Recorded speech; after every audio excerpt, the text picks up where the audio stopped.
ಓಂ ಹ್ರೀಂ ಭೈರವಿ ಕ್ಲಾಂ ಹ್ರೀಂ ಸ್ವಾಹ. ನಮಸ್ಕಾರ. ನೋಡಿ, ಜ್ಯೋತಿಷ್ಯದ ಬಗ್ಗೆ ನಾವು ಹೇಳುವಾಗ ಬಹಳಷ್ಟು ಜನ ನನಗೆ ಕಾಮೆಂಟ್ಸ್ ಮಾಡ್ತಿದ್ರು, ಸರ್ ನೀವು ಹೇಗೆ ಜಾತಕವನ್ನ ನೋಡ್ತೀರಾ ಅಂತ ಹೇಳಿ. ನೋಡಿ, ಒಂದು ಜಾತಕವನ್ನ ನೋಡೋದು ಅಂತಂದ್ರೆ ಮೊದಲನೇದಾಗಿ ನಿಮ್ಮ ಈಗ ಫಾರ್ ಎಕ್ಸಾಂಪಲ್ ಒಂದು ವಿವಾಹದ ಬಗ್ಗೆ ತಿಳ್ಕೊಳ್ಬೇಕಾದ್ರೆ ಅವರ ಲಗ್ನ ಚಾರ್ಟ್ ಅನ್ನ ನೋಡ್ಬೇಕು, ನವಾಂಶ ಚಾರ್ಟ್ ಅನ್ನ ನೋಡ್ಬೇಕು, ಸಪ್ತಾಂಶವನ್ನ ನೋಡ್ಬೇಕು, ಗ್ರಹಗಳ ಟ್ರಾನ್ಸಿಟ್ ಅನ್ನ ನೋಡ್ಬೇಕಾಗತ್ತೆ. ಆಮೇಲೆ ಯಾವ ದಶೆ, ಅಂತರ್ದಶೆ, ದಶೆಗಳನ್ನು ನೋಡ್ಬೇಕು. ಜಮಿನಿ ಚರದಶೆನ ನಾನು ಅಪ್ಲೈ ಮಾಡ್ತೀನಿ, ಯೋಗಿನಿ ದಶೆಯನ್ನ ಅಪ್ಲೈ ಮಾಡ್ತೀನಿ. ಸೊ ಜ್ಯೋತಿಷ್ಯದಲ್ಲಿ ಒಂದು ಎಕ್ಸಾಕ್ಟ್ ಪ್ರೆಡಿಕ್ಷನ್ ಕೊಡ್ಬೇಕಾದ್ರೆ ಹಲವಾರು ತರದ ಸಿಸ್ಟಮ್ಗಳನ್ನ ನಾನು ಅಪ್ಲೈ ಮಾಡ್ತೀನಿ. ಜೊತೆಯಲ್ಲಿ ಹಸ್ತ ಸಾಮುದ್ರಿಕೆಯನ್ನು ಕೂಡ ನಾನು ಅಪ್ಲೈ ಮಾಡ್ತೀನಿ.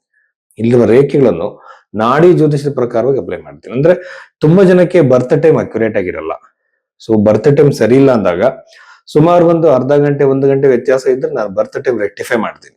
ಸೊ ಅವರ ಲಗ್ನ ಯಾವುದು ಅಂತ ಫಸ್ಟ್ ತಿಳ್ಕೊಳ್ಳೋ ಪ್ರಯತ್ನ ಮಾಡಿ ಲಗ್ನವನ್ನ ತಿದ್ದುತ್ತೀನಿ. ಸೊ ಆ ಲಗ್ನವನ್ನು ಕಂಡು ಹಿಡಿದು ಭವಿಷ್ಯವನ್ನ ಹೇಳ್ತೀನಿ. ಒಂದ್ ವೇಳೆ ಟೈಮ್ ಪರ್ಫೆಕ್ಟ್ ಆಗಿ ಸಿಕ್ತಿಲ್ಲ ಅಂದಾಗ ಹಸ್ತರೇಖೆಗಳನ್ನ ಹಾರೋಸ್ಕೋಪ್ಗೆ ಮ್ಯಾಚ್ ಮಾಡ್ತೀನಿ. ಆನಂತರ ಪ್ರಶ್ನೆ ಕೋಲನ್ನು ಉಪಯೋಗಿಸಿ ಬಹಳ ಈಸಿಯಾಗಿ ಸಲೀಸಾಗಿ ಪ್ರಿಡಿಕ್ಷನ್ಸ್ ನ ಕೊಡಬಹುದು. ಆದ್ರೆ ಇದಕ್ಕೆ ಸ್ವಲ್ಪ ಅನುಭವ ಬೇಕಾಗತ್ತೆ. ಈ ಮೆಥಡಾಲಜಿನ ನಾನು ಅಕ್ಸೆಪ್ಟ್ ಮಾಡ್ಕೊಂಡಿದ್ದೀನಿ, ಅದನ್ನ ಅಪ್ಲೈ ಮಾಡಿದ್ದೀನಿ. ತುಂಬಾ ಜನಕ್ಕೆ ನಾನು ಪ್ರಿಡಿಕ್ಷನ್ಸ್ ನ ಕೊಟ್ಟಿದ್ದೀನಿ. ಜೀವನದ ಮೇಜರ್ ಇವೆಂಟ್ಸ್ ನ ಬಹಳ ಚೆನ್ನಾಗಿ ಹೇಳೋದು. ಇದಕ್ಕೆ ಸ್ಟೆಪ್ ಬೈ ಸ್ಟೆಪ್ ನಾವು ಹೋಗಿ ನೋಡ್ಬೇಕಾಗತ್ತೆ. ಇದು ಬಂದು ನಾನು KN ರಾವ್ ಅವರ ಒಂದು ಸಿಸ್ಟಮ್ ನ ಜಾಸ್ತಿ ಫಾಲೋ ಮಾಡ್ತೀನಿ. ಜಮೀನ್ ಚರದಶೆದು ಅವರ ಕ್ಯಾಲ್ಕುಲೇಷನ್ ಫಾಲೋ ಮಾಡ್ತೀನಿ. ಸೊ ಎಕ್ಸಾಕ್ಟ್ ಪ್ರಿಡಿಕ್ಷನ್ಸ್ ಬರುತ್ತೆ. ಸೊ ಈ ಮಟ್ಟದಲ್ಲಿ ನಾವು ಹೇಳಿದೆ, ಸುಮ್ಮನೆ ಜನಗಳಿಗೆ ಯಾವುದೋ ಒಂದು ನ್ಯೂಮರಾಲಜಿಕಲ್ ರೆಮಿಡಿ, ಜೆಮ್ ಸ್ಟೋನ್ಸ್, ಕಾಸ್ಟ್ಲಿ ಪೂಜೆಗಳನ್ನ ಹೇಳೋದು. ಸೊ ಇದು ಋಷಿಗಳು ಹೇಳದೇ ಇರುವಂತ ಕಾಳಸರ್ಪ ದೋಷದ ಬಗ್ಗೆ, ಕುಜ ದೋಷದ ಬಗ್ಗೆ ಎಲ್ಲ ಎದುರಿಸೋದು, ಇದು ಯಾವುದು ಕೂಡ ಜ್ಯೋತಿಷ ಅಲ್ಲ. ಸೊ ಇದನ್ನೇ ನಾನು ಮೊದಲಿಂದ ಹೇಳ್ತಾ ಬಂದಿದ್ದೀನಿ. ಸೊ ನಿಜವಾದ ಜ್ಯೋತಿಷ ಆದವರು ಇದನ್ನ ಫಾಲೋ ಮಾಡಲ್ಲ. ಪರಾಶರ ಮಹರ್ಷಿ ಕೊಟ್ಟಿರುವಂತಹ ಸಿಂಪಲ್ ರೆಮಿಡೀಸ್ ನ ಹೇಳ್ತಾರೆ. ಹಾಗೇನೆ ಹಿಂದೆ ನಡೆದಿರುವ ಘಟನೆಗಳನ್ನು ಕೂಡ ಹೇಳಿ ಜಾತಕದ ಲಗ್ನವನ್ನು ತಿದ್ದಿ ಭವಿಷ್ಯವನ್ನು ಹೇಳ್ತಾರೆ. ಇಷ್ಟು ಗಮನದಲ್ಲಿ ಇಟ್ಕೊಳ್ಳಿ. ಸೊ ರಾಶಿ ಭವಿಷ್ಯವನ್ನ ಬಗ್ಗೆ ನಾವು ಮಾತಾಡೋದಕ್ಕೆ ಮುಂಚೆ ಈ ವಿಷಯಗಳ ಬಗ್ಗೆ ನಮಗೆ ಗಮನ ಇರಲಿ. ಧನಸ್ಸು ರಾಶಿ 2026 ಏಪ್ರಿಲ್ ತಿಂಗಳ ಈ 5ನೇ ತಾರೀಕಿನ ನಂತರದಲ್ಲಿರುವಂತಹ ವಾರ ಭವಿಷ್ಯದಲ್ಲಿ ನಾವು ಧನಸ್ಸು ರಾಶಿಯವರಿಗೆ ನೋಡೋದಾದ್ರೆ, ಧನಸ್ಸು ರಾಶಾಧಿಪತಿಯಾಗಿರುವಂತಹ ಗುರುಗ್ರಹ 7ನೇ ಮನೆಯಲ್ಲಿ, ಬೃಹಸ್ಪತಿ 7ನೇ ಮನೆಯಲ್ಲಿ ಇರುವಂತದ್ದು ತುಂಬಾ ವರ್ಷಗಳಿಂದ ಲೀಗಲ್ ಡಿಸ್ಪ್ಯೂಟ್ ನಡೀತಿದೆ ಸರ್, ನನಗೂ ಮತ್ತೆ ನಮ್ಮ ಲೈಫ್ ಪಾರ್ಟ್ನರ್ಗೂ ಅಂತ ಇರ್ತಾರೆ.